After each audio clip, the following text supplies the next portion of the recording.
15 মাস হয়ে গেল ব্রাজিলের জার্সি পরেনি নেইমার জুনিয়র। 2023 সালের অক্টোবরে দেশের হয়ে খেলতে গিয়ে চোট পান তিনি। তারপর থেকেই মাঠের বাহিরে। সেখান থেকে 2026 বিশ্বকাপে চোখ রাখছেন ব্রাজিলের অধিনায়ক। যে করেই হোক ব্রাজিল স্কোয়াডে থাকতে চান। সেলেসাওর লিজেন্ড রোমারিও বিশ্বাস করেন, নেইমার থাকলে কেবল 2 যুগের বিশ্বকাপ ট্রফি করা খুঁজতে পারবে 5 বারে বিশ্ব চ্যাম্পিয়নদের।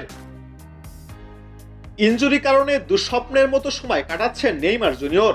ব্রাজিলের শীর্ষ গোলদাতার ভবিষ্যৎ অনিশ্চিত হয়ে পড়েছে। সৌদি ক্লাব আল হিলাল 2025-এর চুক্তি শেষেই তার সঙ্গে সম্পর্ক শেষ করেছে। পরবর্তী ফুটবল মৌসুমে তাকে কোথায় দেখা যাবে তা নিয়েও চলছে ধোঁয়াশা।